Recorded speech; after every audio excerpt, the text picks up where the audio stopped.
ഗുരുപൂജ വലിയ വിവാദമായി. സ്കൂളുകളിൽ ഗുരുവിൻ്റെ അധ്യാപകരുടെ പാദങ്ങളിൽ പുഷ്പങ്ങൾ അർപ്പിച്ച് കുട്ടികൾ നമസ്കരിച്ചു. അത്രയേ ഉള്ളൂ, വേറൊന്നും ചെയ്തില്ലേ. കഴുകി എന്നൊക്കെ പറയുന്നുണ്ട്, വെറുതെ തെറ്റായ കാര്യങ്ങളൊക്കെ പറയുന്നുണ്ട്. പക്ഷെ അങ്ങനെയൊന്നുമല്ല. അത് പാദം കഴുകുന്നത് തന്നെ വളരെ വലിയ കാര്യമായിട്ടാണ്. നമ്മളുടെ എളിമയുണ്ടാവുമല്ലോ ഈ പറയുന്ന ഈഗോയൊക്കെ മാറ്റി.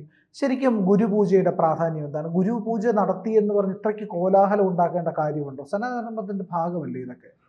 ഒരു ഇത്ര കോലാഹലം ഉണ്ടാക്കേണ്ട ആവശ്യമേ ഉണ്ടോയെന്ന് എനിക്ക് തോന്നുന്നില്ല. ഗുരു എന്ന് പറഞ്ഞത് എന്താണ്, അജ്ഞാനതിമിരാന്തസ്യ ജ്ഞാനാഞ്ജന ശലാകിയ ചക്ഷുരുന്മീലിതമേന തസ്മൈ ശ്രീ ഗണവേ നമഃ. എന്താണ്, നമുക്ക് ഒരു ജ്ഞാനചക്ഷുസുകളെ നൽകി ഏതൊരു നമ്മുടെ അകക്കണ്ണുകളെ തുറക്കുന്നു, അവരാണ് ഗുരു. അപ്പോൾ ഈ ഇതിനകത്തൊരു ചെറിയൊരു പ്രശ്നമെന്ന് പറഞ്ഞു കഴിഞ്ഞാൽ, ഈ സാധാരണ ഒരു അധ്യാപനം എന്ന് പറയുന്നത് ഈ നേരത്തെ ഒരു ഗുരുവിൻ്റെ യോഗ്യതയുള്ളവരല്ല എങ്കിൽ പ്രശ്നമാണ് എന്ന് വേണമെങ്കിൽ പറയാം എന്നുള്ളതാണ് വേറൊരു പ്രധാനപ്പെട്ടൊരു കാര്യം. ഒരു എന്താണ്, വിദ്യാഭ്യാസത്തിന് കണക്ക് പഠിപ്പിക്കുന്ന ആളെയോ അല്ലെങ്കിൽ ഒരു സയൻസ് പഠിപ്പിക്കുന്ന ആളെയോ ഗുരു എന്ന് പറയാൻ കഴിയുമോ? ശരിക്കും അത് അറിവ് തന്നെയല്ലേ കൊടുക്കുന്നത്. അപ്പോൾ അത് ഗുരുവായിട്ട് കണക്കാക്കാമല്ലോ. ആധ്യാത്മിക ജ്ഞാനമാണ് ശരിക്കും ഗുരു കൈകാര്യം ചെയ്യുന്നത്. സാധാരണഗതിയിൽ പണ്ട് മറ്റുള്ളവരെയൊക്കെ അധ്യാപകൻ ബന്ധമെന്നോ അല്ലെങ്കിൽ സാറെന്നോ മാഷെന്നോ ഒക്കെയുള്ള ആശാരെന്നൊക്കെ മാത്രമേ ഉള്ള വലിയ പറയാം. ഗുരു എന്ന് പറഞ്ഞത് നേരത്തെ ഞാൻ പറഞ്ഞ പോലെ അജ്ഞാനം മാറ്റാനായിട്ടുള്ള എന്താണ് കഴിവുള്ള ആളാണ് ഗുരു എന്ന് പറയുന്നത്. അത്തരത്തിൽ നോക്കിക്കഴിഞ്ഞാൽ എന്താണ്, ഈ അത്തരത്തിലുള്ള ഗുരുക്കന്മാരെ നാളെ നിങ്ങൾ കണ്ടു കഴിഞ്ഞാൽ ബഹുമാനിക്കാനുള്ള ഒരു പരിശീലനം എന്നുള്ള രീതിയിൽ ഇപ്പോൾ കൊച്ചു കുട്ടികൾക്ക് കൊടുക്കുന്നതുകൊണ്ടൊരു തെറ്റുമില്ല, അല്ലേ? അതെ. അതിലിപ്പോ ഈ വലിയ പിഴവായിട്ടാണ് ആരോപിക്കുന്നത്. പിഴവായിട്ട് ആരോപിക്കുന്നതിന് മറ്റൊരു വശമാണ് ഞാൻ പറഞ്ഞത്. നേരത്തെ പറഞ്ഞതുപോലെ എന്താണ്, ഒരു ആളുടെ യോഗ്യത, ഒരു ടീച്ചറായിട്ട് വരുന്ന ആളുടെ യോഗ്യത എന്താണ്? ഒരു പോസ്റ്റ് ഗ്രാജുവേഷൻ ഡിഗ്രി എടുക്കുന്നു, അല്ലെങ്കിൽ റിസർച്ച് ചെയ്തെന്നിരിക്കും, ഡോക്ടറേറ്റ് എടുത്തിരിക്കും. അവർക്ക് എന്തെങ്കിലും ആധ്യാത്മികമായിട്ടുള്ള വിവരമുണ്ടോ? പക്ഷേ അങ്ങനെ അത് ചെയ്യുന്നത് തെറ്റുണ്ടോ? ഒരു തെറ്റുമില്ല. അതാണ് ഞാൻ നേരത്തെ പറഞ്ഞത്. ഈ ഒരു വിദ്യാർത്ഥിയെ സംബന്ധിച്ചോളം അധ്യാപകനെ ഇപ്പോൾ നമ്മളൊക്കെ തന്നെയാണെങ്കിൽ ചെറുപ്പത്തിൽ അധ്യാപകന്മാരോട് കുറച്ചുകൂടെ ബഹുമാനമുള്ള ഒരു കാലഘട്ടം ഉണ്ടായിരുന്നു. ആ കാലഘട്ടത്തിൽ നിന്ന് മാറിപ്പോകുന്ന സമയത്ത് വീണ്ടും അത് തിരിച്ചു കൊണ്ടുവരുന്നതിന് വേണ്ടിയിട്ട് ഇങ്ങനെ ഒരു ഉപാധി സ്വീകരിക്കുന്നതിന് തെറ്റില്ല എന്ന് തന്നെയാണ് പ്രധാനപ്പെട്ടത്. പക്ഷേ ഈ അതിൻ്റെ യഥാർത്ഥത്തിൽ പറയുമ്പോൾ ഗുരു എന്ന് പറയുന്ന ആള് എന്താണ് ആകാനായിട്ട് ഇവർക്ക് യോഗ്യതയുണ്ടോ എന്ന് അവർ സ്വയം തീരുമാനിക്കുക. അത് വളരെ പ്രധാനപ്പെട്ട ഒരു കാര്യമാണ്. ഗുരുപൂജയുടെ പ്രാധാന്യം എന്താണ്? ഈ ഗുരുകടാക്ഷം പരിപൂർണം എന്ന് പറയുന്നതാണ് പ്രധാനം. അപ്പോൾ ഈ വ്യാസ പരമ്പരയിലാണ് ഈ ഗുരുപൂജ പ്രധാനമായിട്ട് വരുന്നത്. മറ്റേ ഈ ഗുരു പൗർണിമ എന്ന് പറഞ്ഞൊരു ദിവസമാണ് ഗുരു പൂർണിമയായിട്ട്. വ്യാസൻ ഒരു പരമ്പരയുടെ ആദ്യ ഗുരുവാണല്ലോ.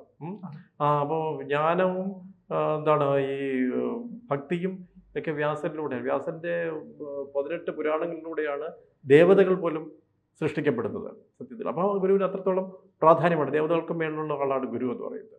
ഈ ഗുരു എന്ന് പറയുന്ന തത്വം തന്നെ ഈ എന്താണ്, ഒരു അവ്യക്തതയെ മറികടക്കുന്ന ഒരു തത്വമാണ്. അപ്പോൾ ആധ്യാത്മികയിൽ നമ്മൾ ഉയരുമ്പോഴത്തേക്ക് നമ്മൾ ഈ മൂലപ്രകൃതി എന്ന് പറഞ്ഞൊരു ശക്തിയുണ്ട്. അവിടെ നിന്നാണ് ദേവതകളുടെ എല്ലാം ശക്തിയെ നമ്മൾ ആവാഹിക്കുന്നത്. അതിന് മേളിലൊരു അവ്യക്തത. ഈ അവ്യക്തത ഒരിക്കലും സാധാരണക്കാരനായിട്ടുള്ള ഒരാളിന് മറികടക്കാൻ കഴിയില്ല. അവിടെ മറികടക്കാനായിട്ടുള്ള ഒരു എന്താണ് അറിവ് നമുക്കുണ്ടാക്കുന്നതാണ് ഗുരു എന്ന് പറയുന്നത്. അതാണ് യഥാർത്ഥത്തിൽ അജ്ഞാനം മാറ്റുക. ഇതെല്ലാം ഒരു മായയാണെന്ന ബോധം ഉദിപ്പിക്കാനായിട്ട് നമുക്ക് കഴിയുന്ന ആളാണ് ഗുരു എന്ന് പറയുന്നത്. അത് വെറുതെ നമ്മൾ എന്താണ് ഒരു ഗുരു എന്ന് പറഞ്ഞിട്ട് കാര്യമില്ല. അപ്പോൾ അത് നമ്മളുടെ പ്രാവർത്തികമാകുന്ന ആളുകളാണ് യഥാർത്ഥത്തിൽ ഗുരു. അവരെ പൂജിക്കുന്നതിൽ അവരുടെ എന്താണ് പാദസേവ ചെയ്യുകയോ അവർ വിചാരിക്കുന്ന പദ്ധതികളിൽ നമ്മൾ എന്താണ് ഭാഗവാക്കായിട്ട് അവരെ സഹായിക്കുകയാണ് പ്രധാനപ്പെട്ട രീതിയിൽ സാധകരുടെ ആവശ്യം. അപ്പം ജനറലി പഠിക്കുന്ന കുട്ടികൾ എല്ലാവരും തന്നെ സാധകരാകാൻ വേണ്ടിയിട്ടല്ലല്ലോ.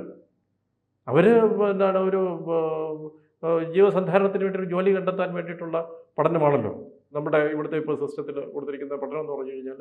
ബ്രിട്ടീഷുകാരുടെ കാലം മുതൽക്ക് തന്നെ ഉണ്ടായിട്ടുള്ളൊരു പഠന രീതി എന്ന് പറയുന്നത് അവർ ക്ലറിക്കൽ സ്റ്റാഫിനെ ഉണ്ടാക്കാൻ വേണ്ടി തുടങ്ങിയത്. പിന്നെ ഇപ്പോൾ ബിടെക്കിന് വളരെ പ്രാധാന്യം വന്നു. അപ്പോൾ ടെക്നിക്കലി കുട്ടികളെ ട്രെയിൻ ചെയ്യിക്കുന്ന ഒന്നും. അപ്പോൾ അവർക്കൊന്നും ഈ പറഞ്ഞ കാര്യമായിട്ട് ബന്ധപ്പെട്ട കാര്യമില്ല. അപ്പോൾ അവരുടെ തന്നെ ഒരു ക്വാളിഫിക്കേഷനുള്ള ഒരു ആൾക്കാരായിരിക്കും, അല്ലെങ്കിൽ ഒരു അല്പം കൂടെ എന്താണ് മോശമുള്ള ആൾക്കാർ പോലും ടീച്ചേഴ്സായിട്ട് വരാൻ സാധ്യതയുണ്ട്. അപ്പോൾ അവരുടെ കാലം കഴുകി ഗുരുപൂജ നടത്തുക എന്ന് പറയുന്നത് ആവശ്യമുണ്ട്. അപ്പോൾ ഈ വ്യാസൻ മുതലുള്ള ശങ്കരാചാര്യന് വരെയുള്ള പരമ്പരയുണ്ടല്ലോ. ആ പരമ്പരയിലുള്ള ഗുരുക്കന്മാരുടെ പ്രാധാന്യമാണ് യഥാർത്ഥത്തിൽ ഗുരുപൂജയിലൂടെ നമ്മൾ.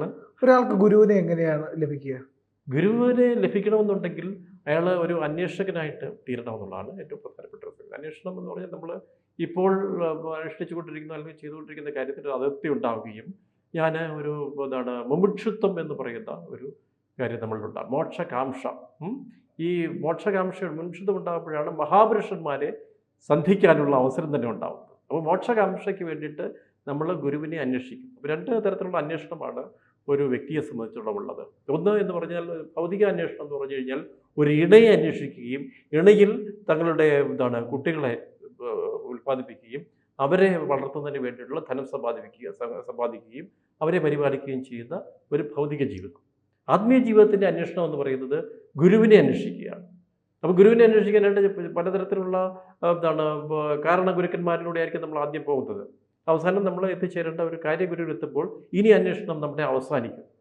അത് നമ്മൾ തിരഞ്ഞെടുക്കാനായിട്ടൊന്നും നോക്കേണ്ട, ഇങ്ങനെ അതിന് സഞ്ചരിച്ചുകൊണ്ടിരിക്കുമ്പോൾ നമ്മളുടെ അടുത്ത് ഗുരു എത്തുന്നത് പോലെ ഒരു ഗുരുവിൽ എത്തിച്ചേരും. വ്യക്തിപരമായിട്ടുള്ള എൻ്റെ അനുഭവം ഞാൻ മുമ്പൊരിക്കൽ പറഞ്ഞിട്ടുള്ളത് അറിയാമല്ലോ. പല പല ഗുരുക്കന്മാരിൽ പോയി കാരണ ഗുരുക്കന്മാരെ നമ്മളെ പലതരത്തിൽ സപ്പോർട്ട് ചെയ്യുകയും ചെയ്യും. അപ്പോൾ അവരിൽ തന്നെ ചിലരുടെ കാര്യഗുരുവായിരിക്കാം അവർ. അപ്പോൾ നമ്മൾ ചെയ്യേണ്ട കാര്യം എന്ന് പറഞ്ഞാൽ ഇപ്പോൾ ഇന്ന് അവൈലബിൾ ആയിട്ടുള്ള ആരൊക്കെ ഗുരുക്കന്മാരുണ്ടോ അവരെ എല്ലാം നമ്മൾ ഒന്ന് സന്ദർശിച്ച് പോകേണ്ട ഒരു ബാധ്യത ഒരു അന്വേഷകനെ സംബന്ധിച്ചിട്ടുമുണ്ട്. അവിടെ നമ്മൾ ആരാണ് നമ്മുടെ ഗുരുവാകേണ്ടത് എന്നുള്ളത് അവിടെ സംഭവിക്കും. അവിടെ നമ്മൾ എത്തിച്ചേരുകയും അവിടെ നിന്ന് നമ്മുടെ അന്വേഷണം അവസാനിപ്പിക്കുകയും ചെയ്യും. അവിടെ സംഭവിക്കുന്നത് പറഞ്ഞാൽ മനസ്സിൻ്റെ അവസ്ഥയിൽ നിന്ന് ബോധത്തിൻ്റെ അവസ്ഥയിലേക്ക് നമ്മൾ ഉയരുമ്പോൾ ഈ ബോധം തന്നെയാണ് ഗുരു എന്ന് മനസ്സിലാവുകയും നമ്മൾ സ്വയം ഗുരുവായിട്ട് മാറുകയും ചെയ്യും. അതാണ് സംഭവിക്കുന്നത്. ശരിക്കും അപ്പോൾ ഗുരുവിന് നിർണായകമായ ഒരു പ്രാധാന്യം ജീവിതത്തിലുണ്ട്. ഗുരുപൂജയ്ക്കും നിർണായകമായ പ്രാധാന്യമുണ്ട്. അപ്പോൾ ഒരാൾ അത് പരിശീലിച്ചിരിക്കേണ്ടതും അത് ശരിക്കും ഗുരുപൂജ ചെയ്യുമ്പോൾ നമ്മൾക്ക് എന്താണ് സംഭവിക്കുന്നത്, ഒരാളുടെ മനസ്സിൽ എന്താണ് ഗുരുപൂജ ചെയ്യുന്നത്? അപ്പോൾ ഈ ഗുരു കടാക്ഷം പരിപൂർണം എന്നൊരു തത്വത്തിൽ വിശ്വസിക്കുന്നപ്പോൾ ഗുരുവിൽ സമർപ്പിക്കപ്പെടുന്ന ഒരു ഫിസിക്കൽ ആക്ടിവിറ്റിയാണ് നേരത്തെ പ്രിയൻ ചോദിച്ച രീതിയിലുള്ള ഒരു ആക്ടിവിറ്റിയിൽ ചെയ്തത്. അവർ ഇപ്പോൾ കാല് കഴുകിയെന്നോ അല്ലെങ്കിൽ പൂവിട്ട് നമസ്കരിച്ചെന്നോ അല്ലെങ്കിൽ ചന്ദനത്തൈലം പൂശിയെന്നോ ഇതൊക്കെ പറയുന്ന ഒരു ഇതുണ്ട്. അപ്പോൾ അതിന് മറ്റേ ഗുരുക്കന്മാർ മുമ്പും അനുവദിച്ചിരുന്നു. പല സന്യാസാശ്രമങ്ങളിലും അല്ലെങ്കിൽ യോഗനിഷ്ഠരായിട്ടുള്ള ഗുരുക്കന്മാരുടെ പാദപൂജയും ഇതൊക്കെ ഗുരുക്കന്മാരെ ചെയ്യുന്നുണ്ട്. ഈ ഗുരുവിൻ്റെ പാദകങ്ങളെ പൂജിച്ച് വയ്ക്കുന്ന ഇത് കാണാം. അപ്പോൾ അത് മറ്റേ ഭരതൻ്റെ കഥയിലും രാമൻ്റെ പാദകങ്ങൾ വെച്ചിരിക്കുന്നു. അപ്പോൾ അത് പാദപൂജയുള്ള ഒരു പ്രധാനപ്പെട്ട സംഗതിയാണ്. ക്രിസ്തു ശിഷ്യന്മാരുടെ പോലും പാദം പൂജിച്ചതായിട്ടുള്ള ഒരു കഥ പറയുന്നുണ്ട്. അപ്പം ഇത് ഒരു പ്രധാനപ്പെട്ട കാര്യം തന്നെയാണ്. ഒരു ആളുടെ കാല എന്ന് പറയുന്നത് മോശപ്പെട്ട കാര്യമല്ല.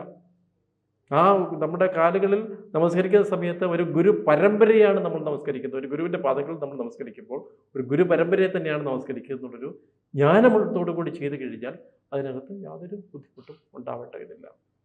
ഏറ്റവും വലിയ അനുഗ്രഹം ഗുരുവിൽ നിന്നാണ് എന്നാണ് പറയാറുള്ളത്. നമുക്ക് ലഭിക്കാൻ കഴിയുന്ന ഏറ്റവും വലിയ അനുഗ്രഹം. അപ്പോൾ ഗുരുവിൻ്റെ പ്രാധാന്യം അത്രത്തോളം ഉയർന്നത് തന്നെയാണ്. അതാണ് ഗുരു കടാക്ഷം പരിപൂർണം എന്ന് പറയുന്നത്. ആ ജ്ഞാനം മാറുന്നതിന് ഈ ആധ്യാത്മിക മേഖലയിൽ പ്രത്യേകിച്ചും ഗുരു ഇല്ലാതെ ഗുരുവില്ലെങ്കിൽ സംഭവിക്കുന്നത് ഭ്രാന്തായിരിക്കും. കാരണം ഈ ഭൗതികമായിട്ടുള്ള കാര്യങ്ങളെ വിടാനായിട്ട് ഉള്ള ഒരു കോൺഫ്ലിക്റ്റ് അവൻ്റെ ഉള്ളിലുണ്ടാവുന്നു. അപ്പോഴാണ് ഇതുപോലെ അച്ചീവ് ചെയ്തൊരാളിനെ നമ്മൾ കാണുമ്പോൾ അതെല്ലാം നിസ്സാരമായിട്ട് നമുക്ക് പല കാര്യങ്ങളും ഉപേക്ഷിക്കുവാനായിട്ടുള്ള ഒരു സന്നദ്ധതയും പക്വതയും ഉണ്ടാവുന്നത്. നമ്മുടെയാണ് ഗുരുവിൻ്റെ പ്രാധാന്യം.